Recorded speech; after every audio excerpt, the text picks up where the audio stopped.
I need to, before I introduce the panels, I need to thank our presenting sponsor. I also need to give a shout out to Toyota Mirai. It's a great honor to have them as our sponsors, and the board of directors of the film festival, the staff, and the 700 volunteers. Thank you to all of them. And now, please welcome Raymond Mansfield, producer Black Klansman. Bill Gerber, producer of A Star is Born. Jim Burke, producer of Green Book. And our moderator, LA Times columnist for, Glenn Whip. Let's all huddle together for warmth here.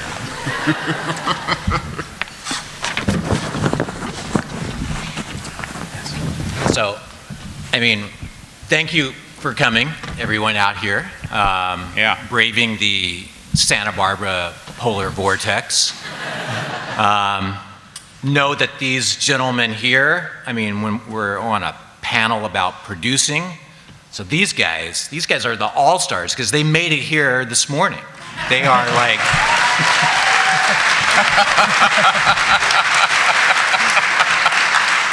so much of producing is getting things done, being on time. Yeah. So,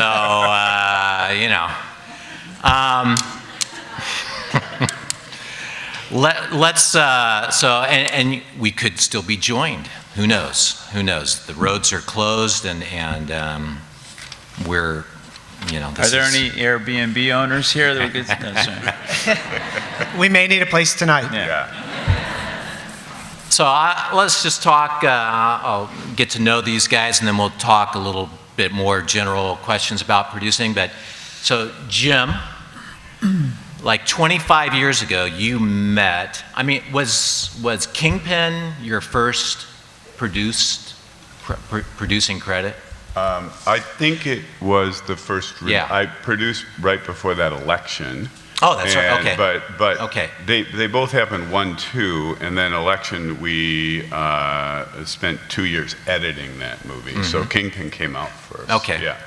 Kingpin with the Farrelly brothers, Peter and Bobby Farrelly. Not nominated for any Oscars that I remember. No, we were overlooked.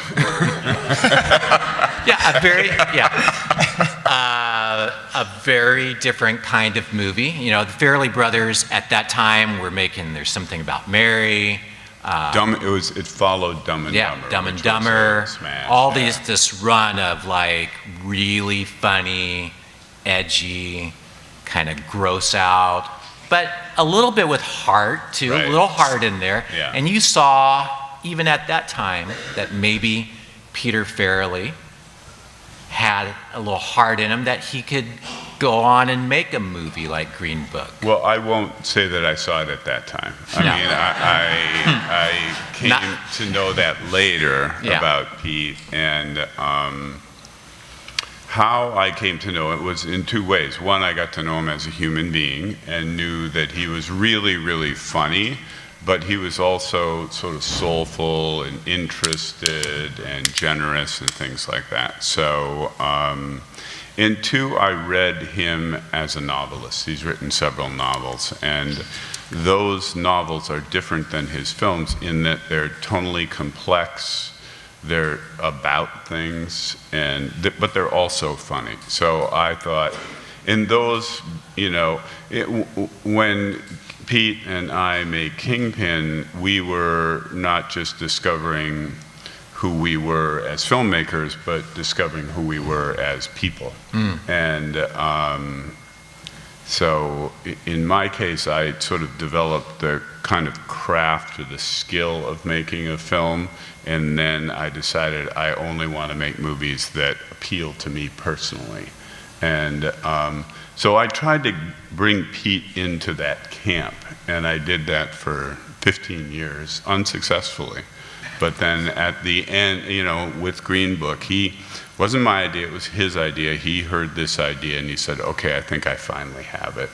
And he and Brian and Nick came in and pitched me this movie. And I was in in the beginning, just because I was super supportive of Pete as a filmmaker, and I knew that he could bring something kind of tonally complex to this story. Yeah. And when he pitched this to you, you were president of Focus Features. Focus Features. Right. And then you left that job because you wanted to get back to producing. Yeah, when he pitched it to me, he and Brian and Nick came in, and they pitched it to me, and they're, no offense to them, but their pitch was kind of all over the place, and but again, like I said, I knew that I had trust, and Bill and Ray know that when you trust a filmmaker, that's the most important element of it, and then you know that together you can help bring it to life, and so I trusted Pete that we would shape this film, all of us together, to make it something good. But the son of Viggo's character, Tony Lip, was one of the writers, and he started telling the stories about the letters that his dad wrote to his mom, and how the early letters were letters written by a sixth grader, like, how are you? I am fine, that sort of thing. And as the journey went on, the letters became more expressive. And when he was telling me that, he started to cry. And then I started to cry. And I said, let's just do this, and I'd never before bought a pitch in the room, as we say, and I never did it again. Had you ever cried during a pitch before? No. But I cry. I don't mind crying. But you're strong. like it. Strong men also cry. Yeah, I like quote that. Big Lebowski. Yeah. But yeah, I mean, if it's moving you Yes. to that point, Right. then you kind of know you have something. I look for that in film. I want to be moved in some way or another. I don't want. I have many friends who I grew up with and said, "Oh, I just want to go to the movies and forget what's happening in my real life, just escape and things like that." And I always say, "Well, then you'll never want to see a movie I make, because I don't want you to do that. I want to take you inside of yourself." Yeah. And you had to kind of be a producer then, because Focus passed on, after you left Focus, as I understand it, they passed on Green Book. They did. As I was leaving, they Right. passed on it. Yeah. So then you had to I find was grateful to them. Yeah. Yeah. Very grateful. Because and Ray and Bill know, the best answer you can get is yes, but the next best answer you get is no. So don't say I'll think about it for months and years and decades, which happens. So. Right. Yes or no, but the worst is just like, okay, come back and Why don't you try to get Exactly. most unreasonable stars ever, and who aren't perfect for it, and things like that. So you took no for an answer. I took no for an answer, and I went around the table and hugged everybody and thanked them, and they were like, "What?" And but I was grateful, because I knew that for me, it's rare that I have a film that I actually believe in, and like completely, and I knew that once I was free from any encumbrances, I could go out and find somebody who would share that belief. Yeah. And it was the material then. You had no, Viggo wasn't in, you had no acting. We had an indication from Viggo, and Okay. I said that, and but Mahershala wasn't in yet. Okay. No. Yeah. Because it really, those two guys just really make this movie. Completely. Yeah. Completely. And but to their credit, it's hard to know that in the beginning. Well, yeah, I mean, when we do these kinds of panels, it's like, of course we knew that Bradley Cooper would be a great director. Yeah. Of course we knew that a movie called Black Klansman would, bring Spike Lee his first Oscar nomination as a director. We thought so. Of course, you knew right then. I think that's a great title. Yeah. We did too. Yeah, It was an undeniable. Yeah. Yeah. And I'm just going to say this one thing, then I'll shut up. But No.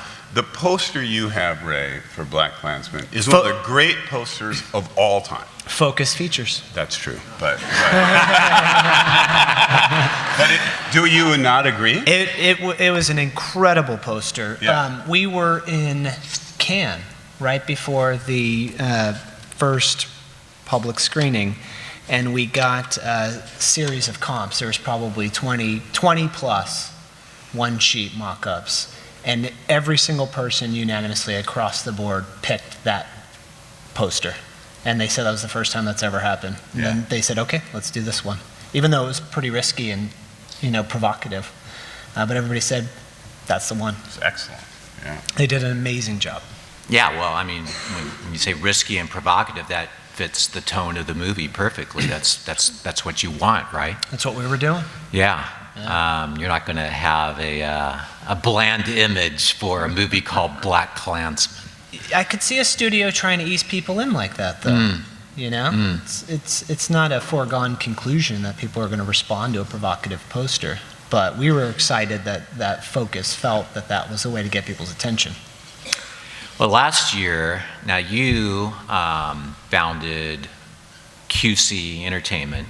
With Sean McKittrick. With Sean McKittrick, who was here last year. He was representing Get Out. So you've had a good couple of years. Yeah. I mean, the QC and quality control seems to be you're living up to those that acronym. We're trying, certainly. I think, unfortunately, the tenor of our culture right now is what's leading to a lot of the success of these projects. But, certainly we're trying to tell stories that provoke and challenge. Like Jim was saying, we don't want people to retreat and just have only a recreational experience. We want them engaged, a bit of a lean forward experience so that they're thinking while they're being entertained. And so that's oftentimes why we use genre as the way in. Mm-hmm. You're saying the tenor of the culture is actually helping these movies. I think so. Why do you say that? I think it's such a tumultuous time. I think people want, they need some type of catharsis in their entertainment right now. And I think that's why a lot of the films that you're seeing and the people that aren't represented here right now, a lot of them have some type of social messaging. And I think people are needing that right now. Did you had this movie in development for how long? How long did you? We got tipped off to Ron's book in 2015. Okay. And it was a self-published, paperback book that Ron had written. And first of all, the title was amazing. Secondly, just the high concept. It's rare, at least in our experience, that you get a true story that has a Hollywood high concept hook to it. And, we immediately sparked to what it could be. Mm-hmm. And we started developing it at QC for a few drafts, and then we pitched it to Jordan, who we were doing Get Out with at the time, in pre-production on that. And he loved the concept of it, and he started developing it with us. And then Get Out came out, and it became what it became. And he said, I think I should do an original social thriller as my next film. This is an adaptation. Why don't I produce this with you guys? And we all started to make a list, and Spike was at the top of the list. We sent it to his reps. Jordan called Spike, and he signed on very quickly, within a matter of days. And from that point, we did multiple drafts with Spike and Kevin Wilmot, where they really integrated the past and present themes of the story, connecting the two. And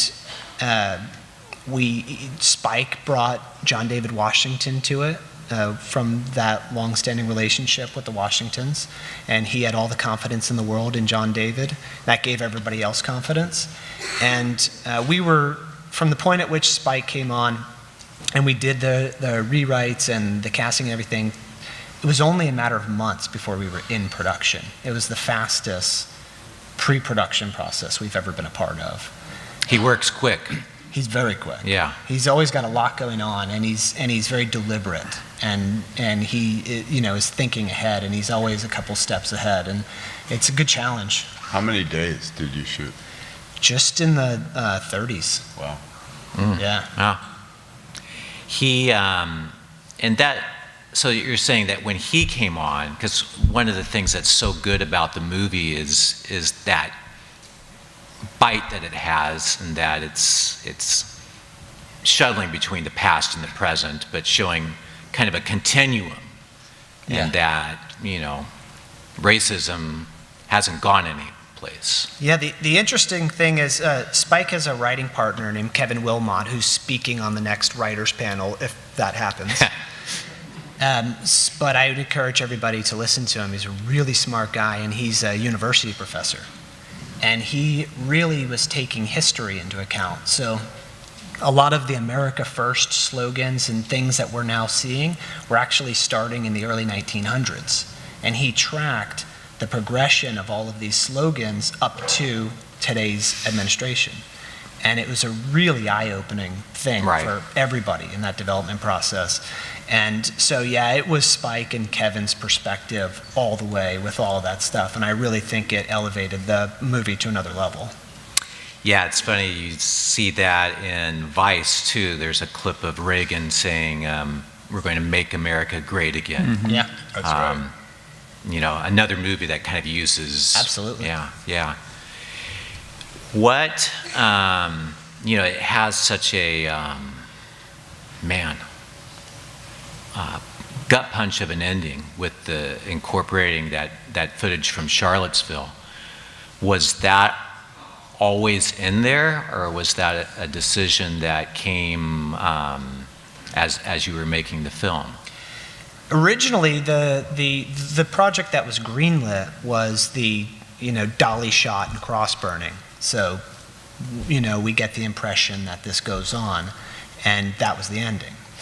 And in pre-production, Charlottesville actually happened, and we got a revised draft of the script with it written in at the end that there's going to be actual documentary footage of the Charlottesville rally. And it was just one of those moments where, you know, you're nervous because it's very provocative and also very sensitive, and these are people's lives. And at the same time, you're thinking, wow, this really elevates this movie to something more than a movie. It elevates this to a call to action, and it elevates it to a message. And it's, you know, for our opinion, the best case of what entertainment can be.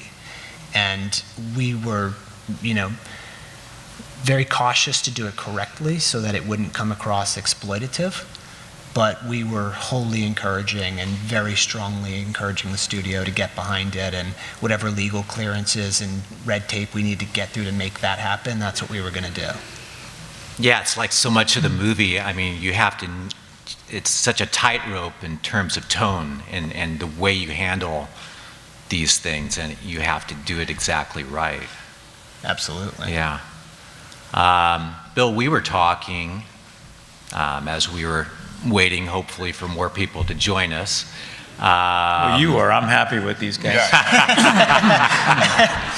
Actually, there's too many for me.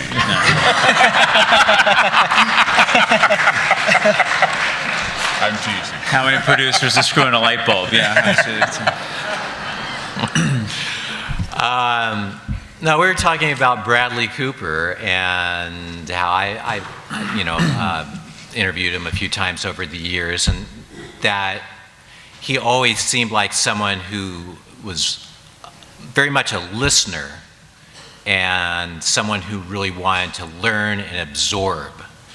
And so, you know, a lot's made about, you know, first-time director, but he had been kind of preparing for this. Did you get that sense for a lot of years? Well, I didn't know that much about what he had done to prepare in past films. Now I know, and it kind of all makes sense. Yeah.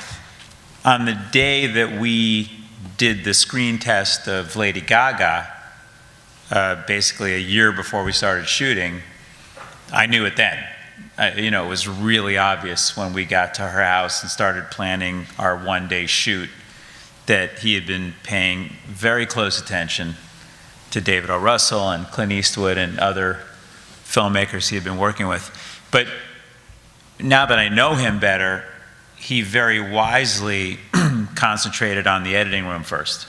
So even on Alias, he would ask JJ to let him in the editing room.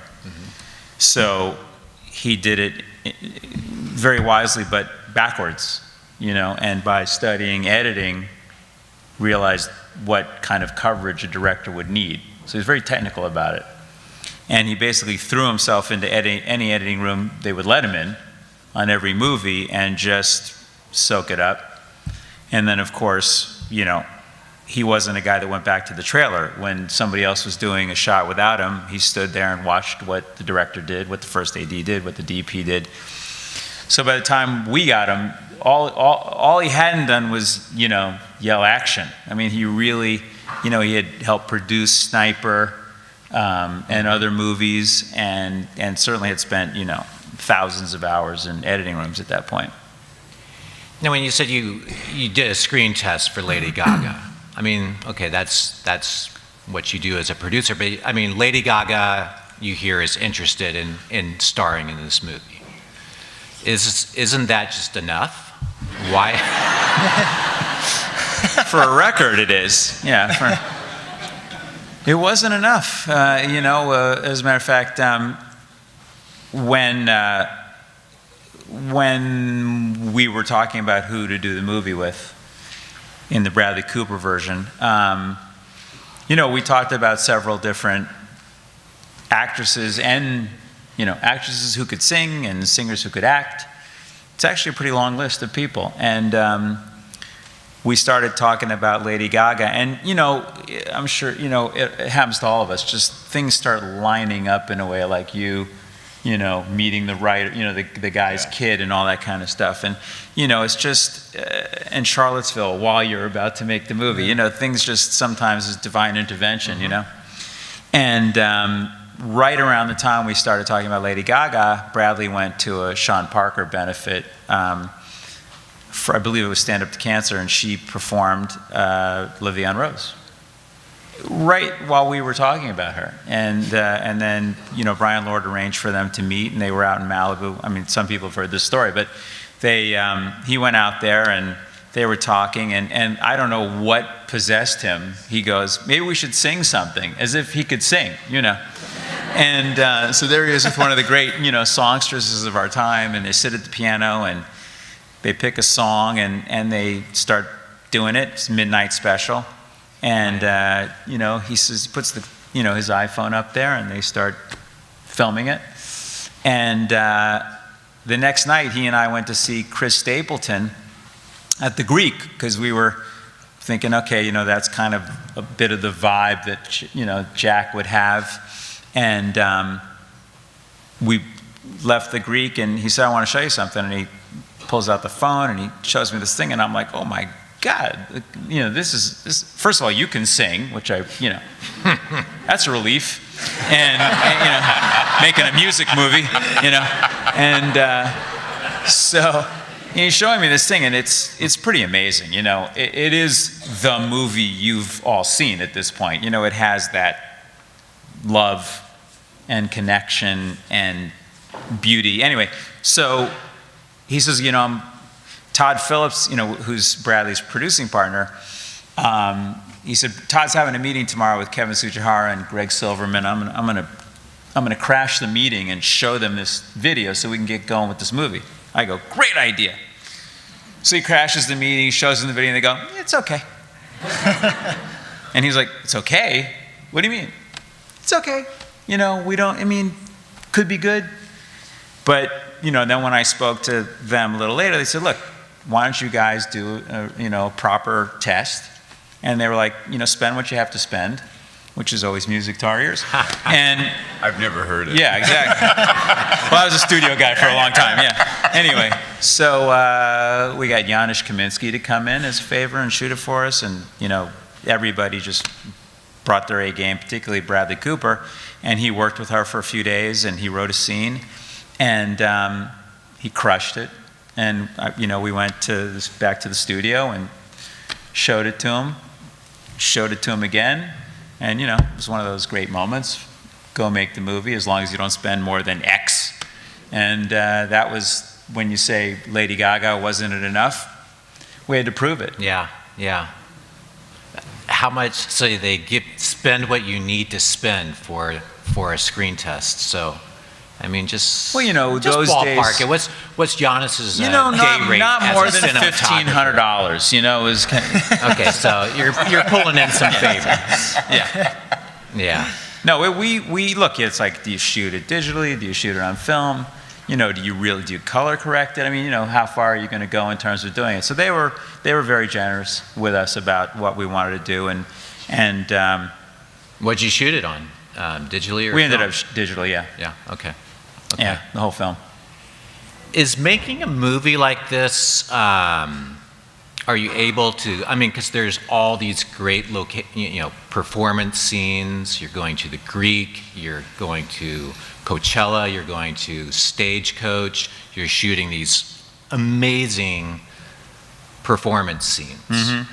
Are you, as a producer, able to kind of step back during this and enjoy that moment? Or are you just always just like problem solving and making sure everything's getting done?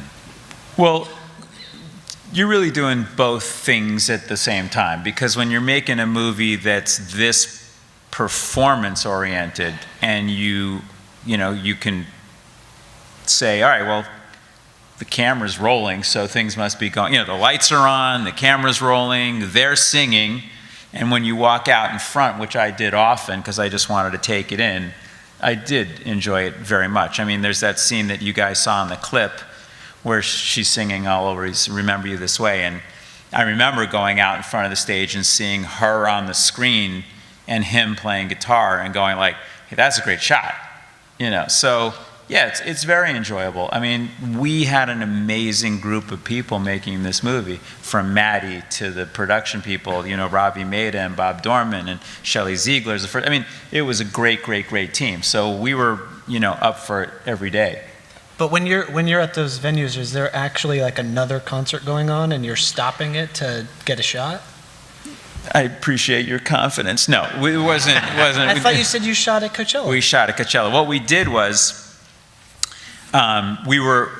for years, I'd been going to Coachella with my kids, and then Bradley and I started going about 5 years ago, and, I always just looked at those stages and went, what a waste. They're in between 1 and 2. They're just sitting there empty and lonely, and you can really shoot on those things, and when our schedule started coming together, I thought, geez, this might actually work, and I called up my old buddy from junior high, Gary Gersh, who's one of the execs at AEG, and I said, we were just wondering if maybe, and he's like, look, we never let anybody film anything at Coachella, but let me try and put it together for you. And he was able to get us in the door, and we went in there and we pleaded our case for doing it. So we didn't actually interrupt anybody. During Coachella, between weeks 1 and 2, the headliners have the right to go back onto the polo grounds and do any kind of sound check or whatever rehearsal they need to do.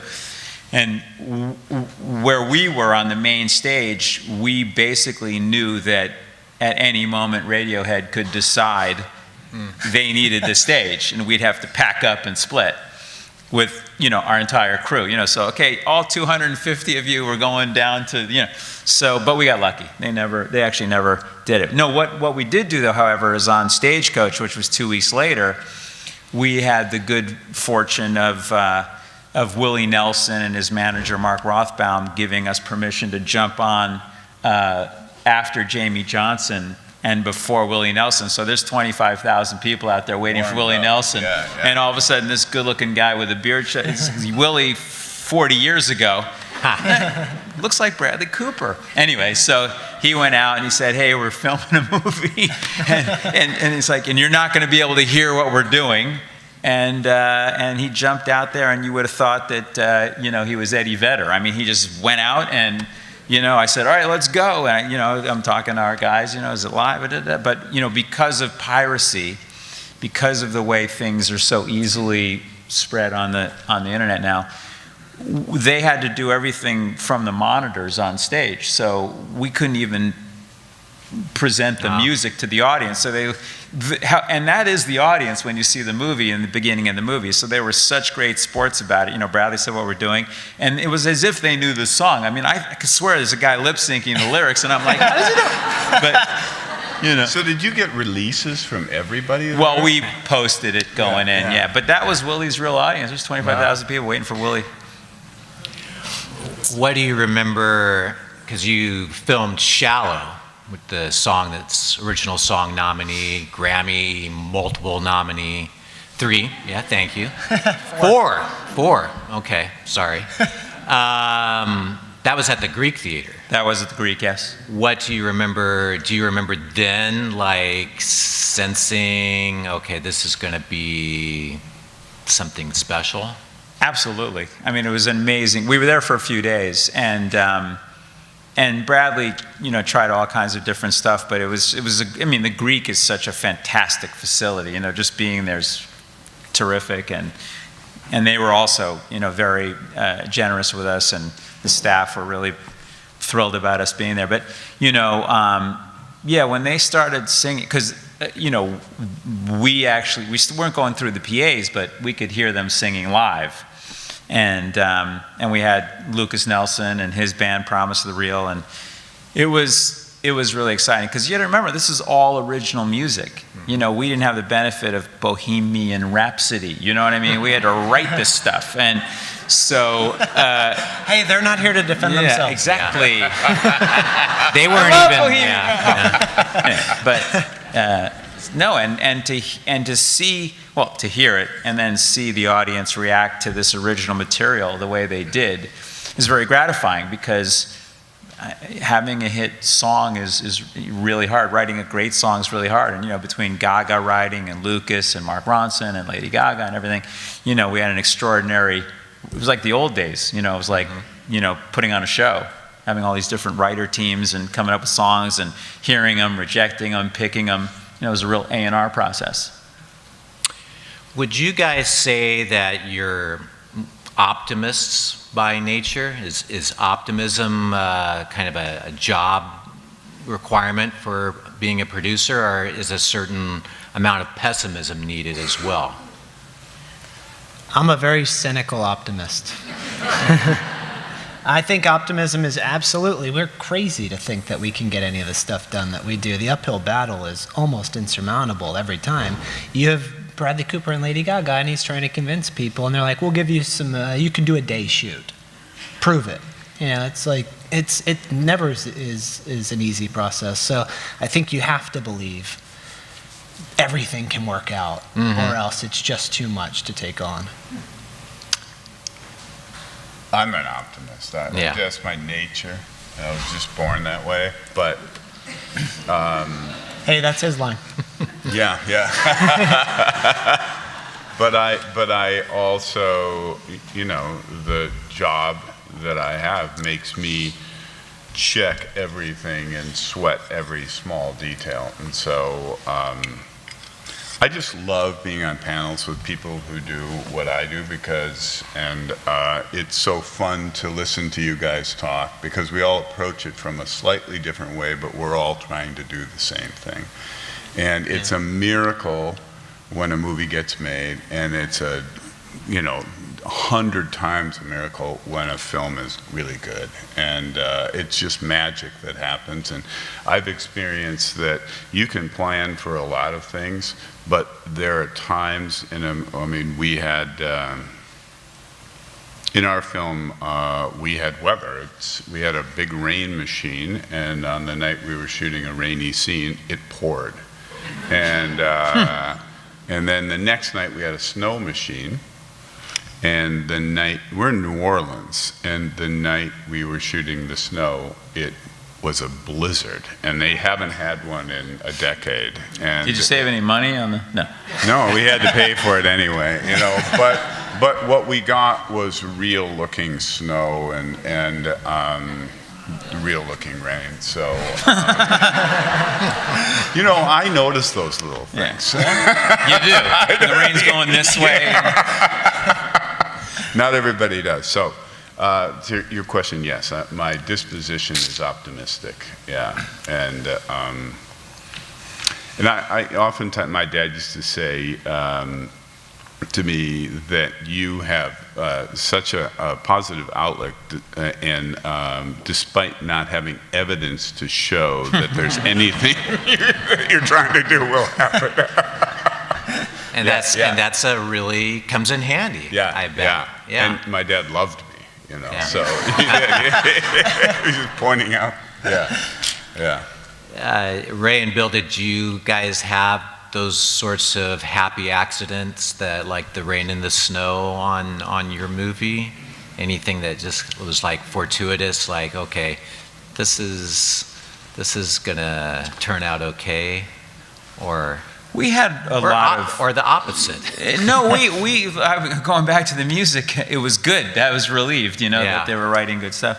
But and the audiences reacting to it was great, and then I remember, back to your Greek thing, that after, we had extras sitting there all day, and then Gaga went out and did a mini concert, and it was just one of those great nights, and she just kept playing. She did like 8 songs, and people were freaking, the crew was freaking, the audience was freaking, we were freaking. But, so it didn't rain was our happy coincidence, But how many times do people write songs for a movie and they present it to you and you're like, not really? You had the opposite experience. Yeah. We rejected a lot of songs, Sure. but and we also had Dave Cobb was helping us. He's the one that came up with Maybe It's Time by Jason Isbell. That's that acoustic piece that Bradley plays. So we went for some real black belts, and Darren Higman from Warner Brothers was wildly helpful, and Tony Seiler from Interscope Records. I mean, we had a real music team. It was kind of like 2 separate productions in a way, in that we were doing our R&D on the record over here and our R&D on the movie over here, and both were pretty large projects. Sure. But we found the right people. Yeah.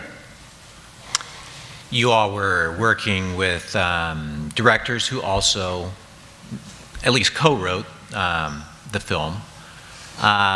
So very, very single-minded, focused people.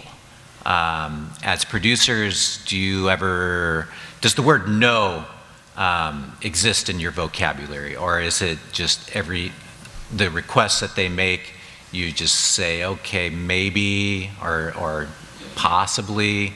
I mean, you're working with like some strong-willed people. And you have in the past too. I mean, Alexander Payne, for example. So, what's the Is he saying Alexander Payne's difficult? No. Nah. He's a great director. You can quote him. So what's the no part of your job, or is there a no part of your job? It's the last thing you want to say. Yeah. In my mind. Totally. It's the last thing you want to say, because you're in business with this person for the long run, and you want to be able to, you want to manifest their creative vision to the best extent you possibly can. So no is really a bad day. It's a bad day. But, in our case anyway, Bradley was a first-time director, and he was so adaptable in terms of, because he, partly from working with Clint, if that set burnt down, we'll go on this set and we'll figure out how to do it. So there weren't a lot of no's, because he was very adaptable and agile and smart about being, decisive and knowing what was important that he needed to get in our case.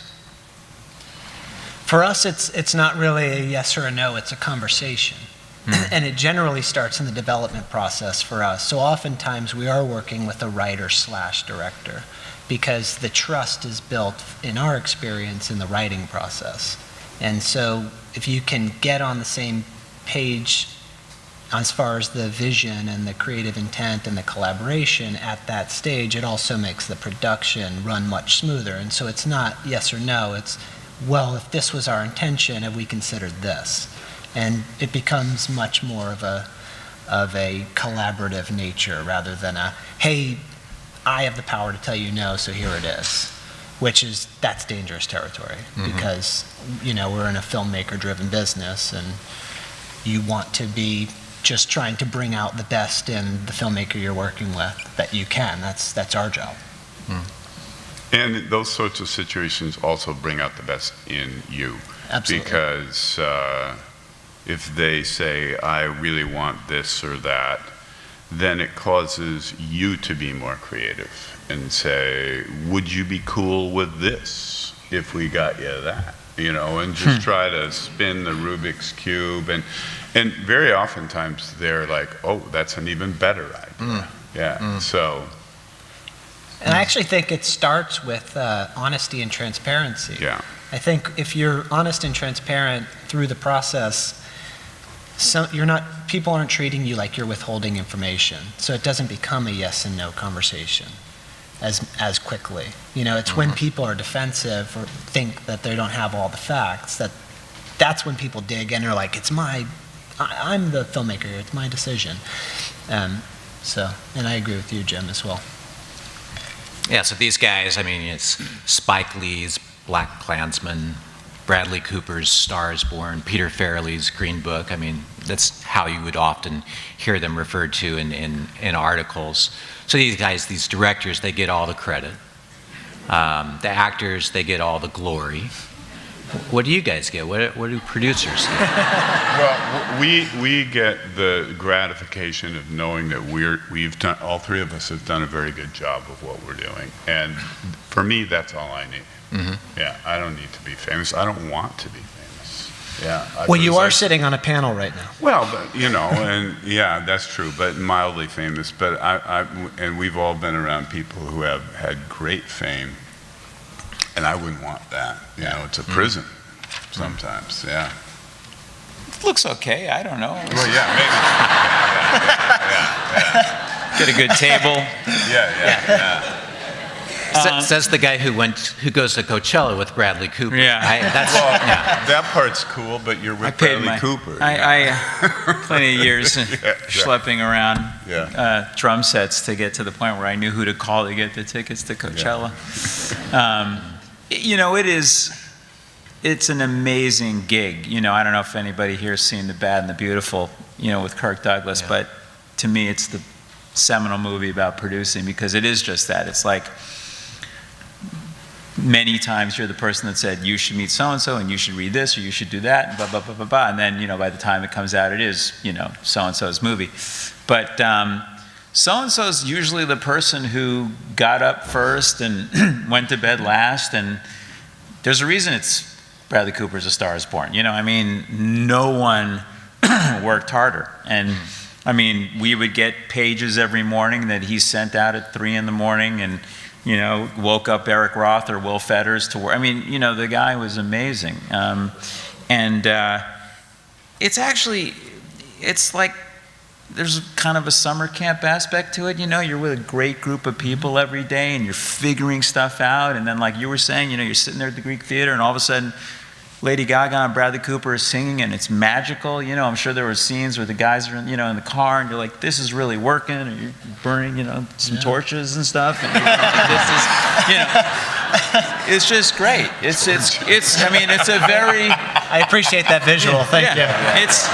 It's a very privileged thing to do. And I mean, and I think what you were saying a little bit, Jim, it's like, when you see like Bradley Cooper, you know, you go like, this guy he's got superpowers and she's got superpowers. And, you know, seeing people really at the top of their game, which is what you're there to try to help happen, is really exciting. And every day when you're watching the film, I mean, look, every they're the last things that are handmade. You know, no two are the same, right? And so it's a very craft-like, you know, discipline, and it's amazing to sit there all day and make stuff, you know.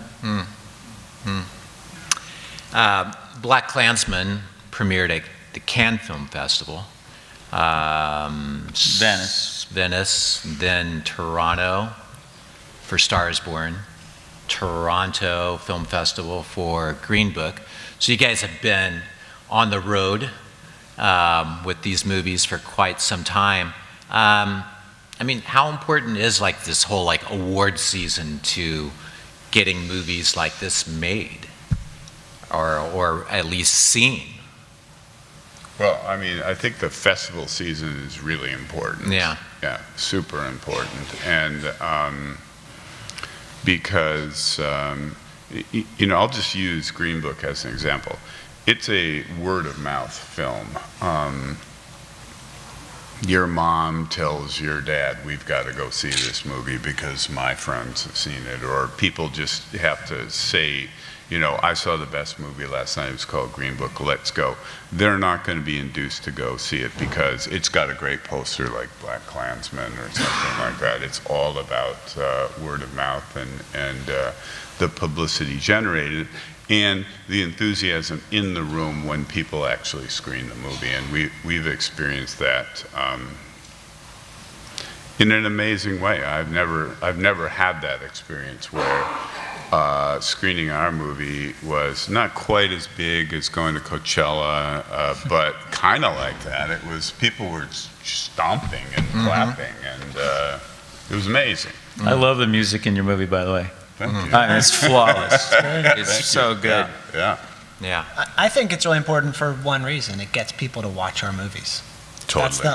That's what this is all about. Right, And, right. you know, to premiere at a place like Cannes, Black Klansman did very well internationally, much better than anybody anticipated. And so Cannes was the you know, place that made that happen. Because when you go to such an international festival with such a big reach, and that festival gives it the grand prize, people outside of the U.S. go, that's something I need to see. And so all of this is just get people to watch the movie.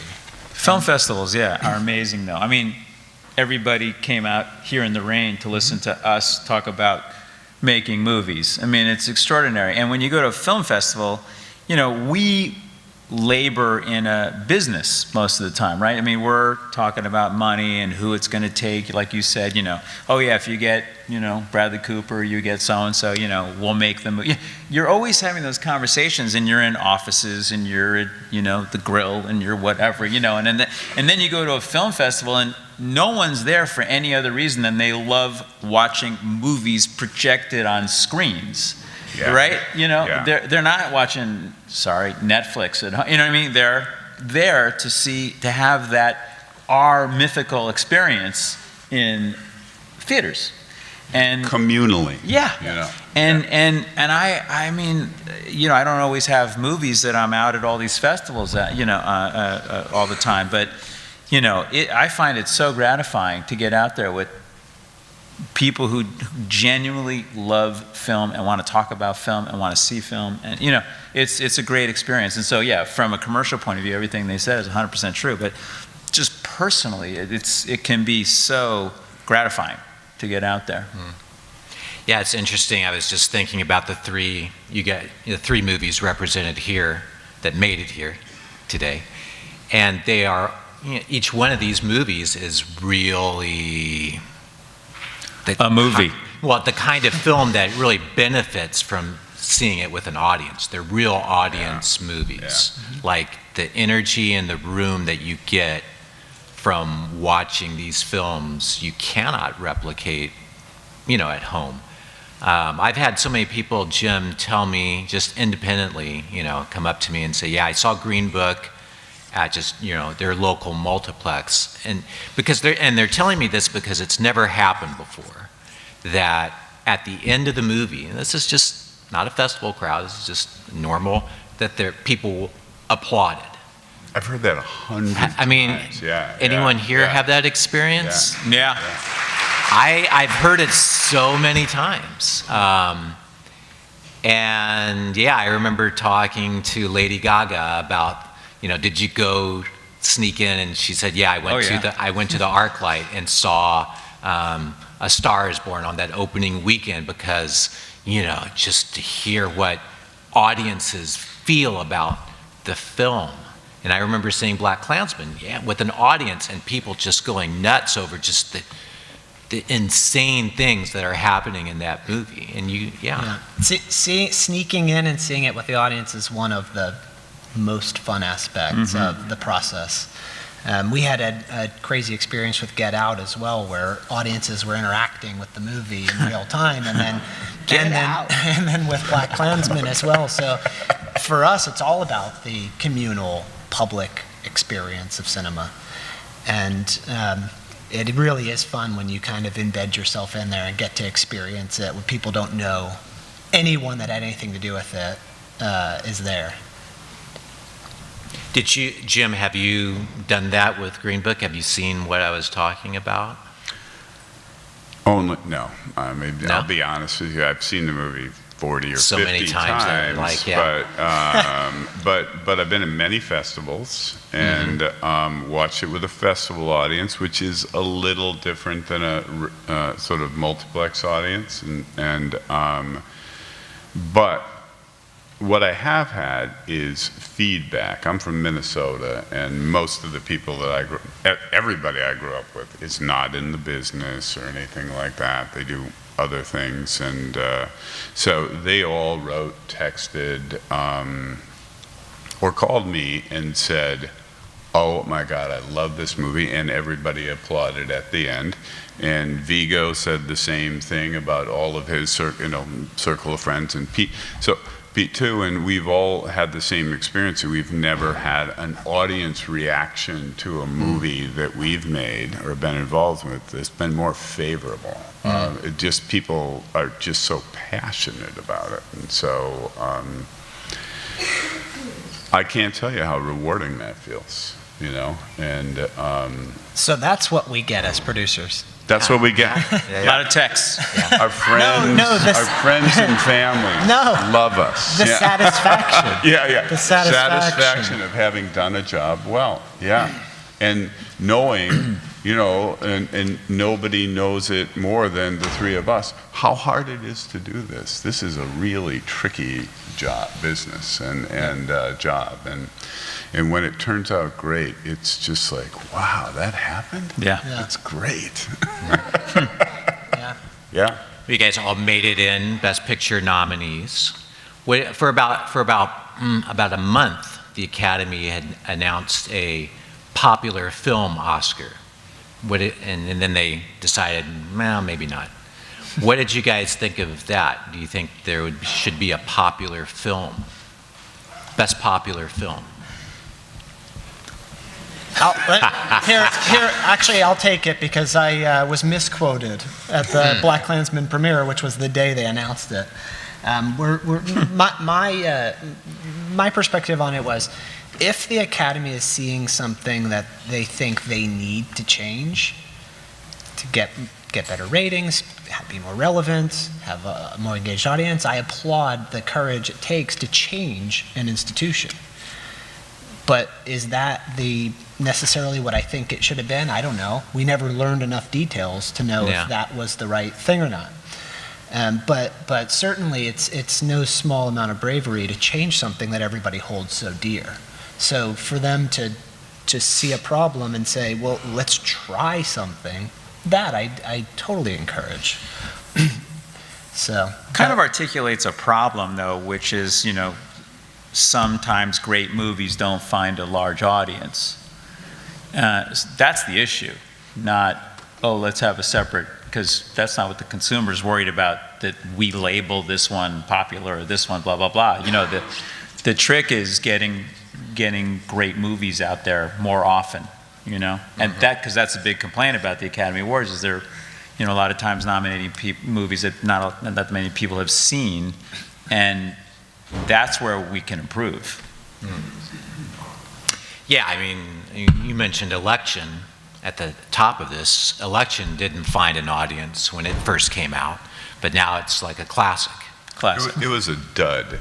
Yeah. And it was released in March, and we all moped around because nobody went to see the film. And then my friend and co-writer Jim Taylor was living at his house burned down, or apartment burned down in New York. He was living at my house in LA, and I was, like I said, I'm an optimist. And despite 9-10 months of negativeness on election, I said, you can still get nominated for Best Screenplay, because it was a great screenplay. Yeah. You can still get nominated, and they hadn't been nominated for a Golden Globe. And so it was dark outside, and I turned on the TV at 5 in the morning or whatever time it was, and they announced Best Adapted Screenplay about a boy, election. I went, what? And I run downstairs, and he had just woken up naturally, and we ran into each other. I got nominated for an Academy Award. And he started crying. Yeah. Just to come full And circle. then you started crying. I didn't cry then. I was more excited then. Yeah. So the Academy Awards can lift films that need to be lifted. And I, even though I was involved in it, I do believe it was a great film that needs to be seen. And I think over the years it has been, but not in a movie theater. Did you guys follow at Sundance the 4% challenge? This being coming from the Annenberg Inclusion Initiative and Time's Up. But 4% from 2007 to 2018, 4% of the directors of the top grossing films, like 1,200 movies, 4% of them were directed by women. So the challenge that people were putting out, and Bob Iger and a number of studios have accepted it, is to work with a woman director in the next 18 months. Because that 4% number is like insane. It's insane. How do you think that needle can be moved? I mean, obviously this is, could help if people follow through with it. Why do you think it's so hard for women to break into filmmaking as directors? I don't know about directors specifically, but 2 years ago we hired Zoe Lister-Jones to write and direct and star in a movie called Band-Aid, which subsequently premiered in Sundance. And part of the process was we were only going to have women on the crew. So we actually banned ourselves from set as the financier and producers, and moved ourselves to executive producers. And so there was only 2 men on set. It was Fred Armisen and Adam Pally. And through the crewing up process, part of what was coming back was, when you always on a tight deadline. Everything always, you have 3 years to prep a movie, and you can't really do it until like the month before it's actually happening. So everything moves like lightning the minute you actually green light. And what started coming back was, we don't have enough women grips that anybody's worked with, so could we make an exception for this one position or other? And it was, no, that's not the deal we had. And so there was a great deal of anxiety and risk-taking and crewing up with people that you didn't have a history with. So I think part of the issue is people go with who they know, and if you haven't had that job, how can you be in that position? And so that was our experience directly with that conversation. To see how kind of looking like that's how it happens. You go with people you've worked with, you trust in that specific role. It's the path of least resistance. And so I think that's why it's a hard thing. And I think the mindfulness and proactivity that people are now putting on the issue is a very positive thing, and hopefully will not be a trend, but the way the industry goes. Yeah. I mean, it's good that they laid down the gauntlet on that, because now when you do your director's list, you'll go, well, who do we forget? Who should be on this list? Who made a great Game of Thrones?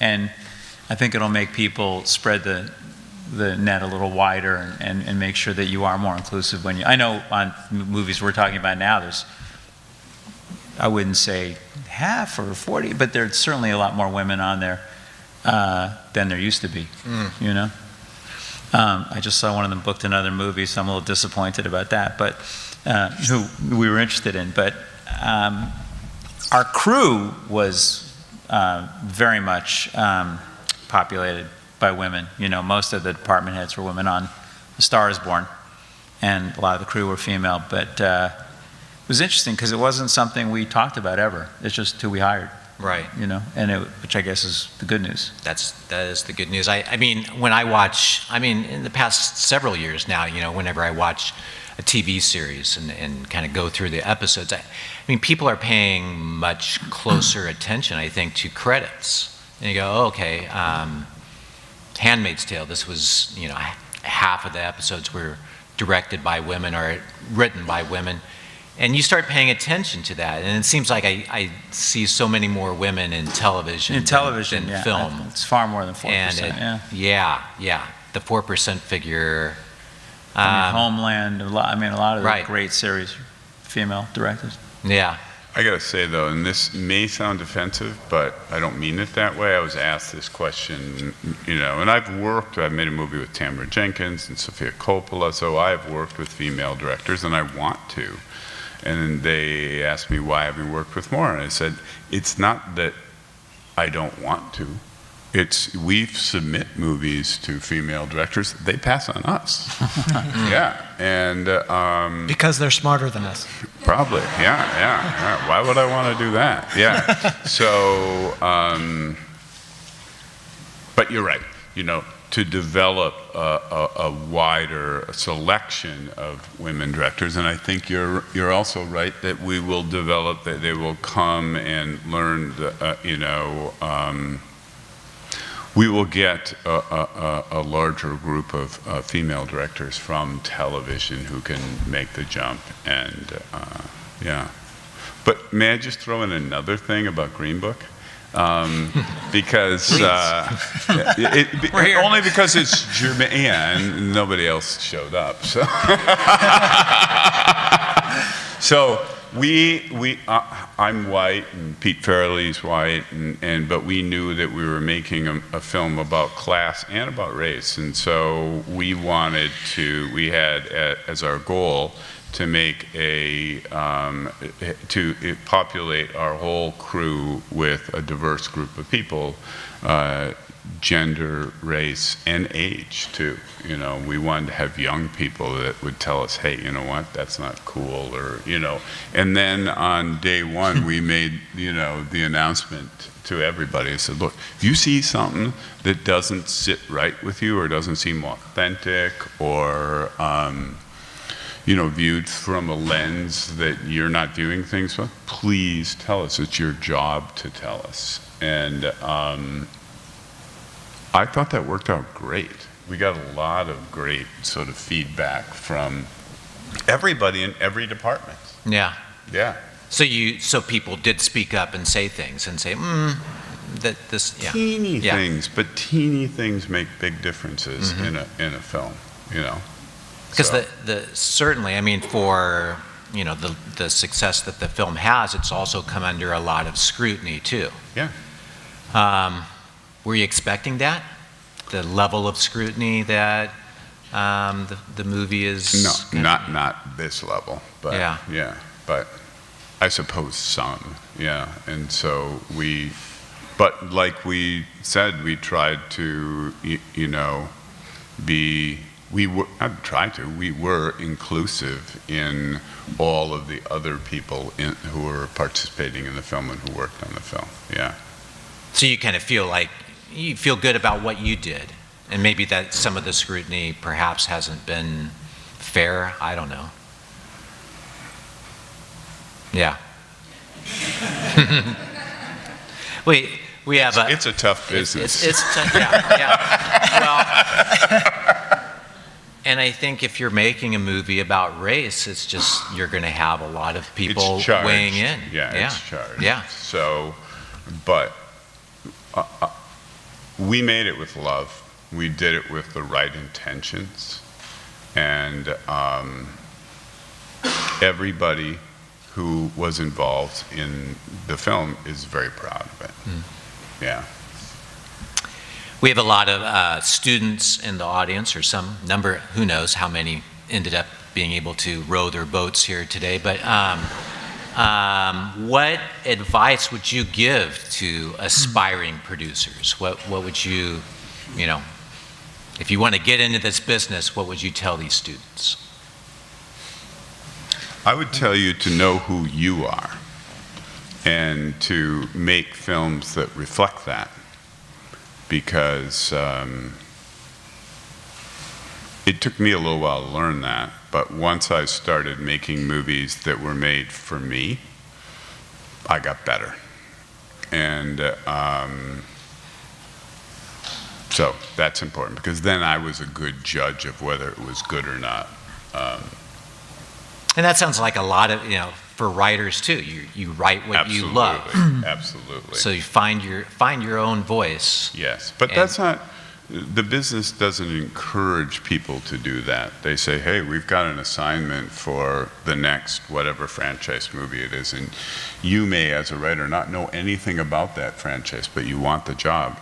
And so you take it upon yourself to learn about that and do your best. But it may be in that process you find that's not something you should have done. I mean, I think what you said is good advice, because once you figure out who you are and what the types of stories you want to be affiliated with, it's going to be a bumpy ride. So get ready, and you better be madly in love with whatever it is you want to try to get made, because you have no idea what's in store for you. But hang in there, and just every day the phone could ring and could be Bradley Cooper who likes your script, which is what happened to me. Glad you answered. Yeah, I was available. Yeah. My advice is to get started. And I think in this is a business that can often encourage people to think about the perfect scenario. And so you talk about making movies far more than you make movies. It's probably never been cheaper to make a film. There's so many people that want to do the job in so many different capacities, from editors to writers to people who will be your PAs and hold your boom mic. And it's just get out there and start, because that's where you're going to learn. So learn by doing. That's the way I've done it. Yeah. Well, thank you guys so much. Thank you. Thank you.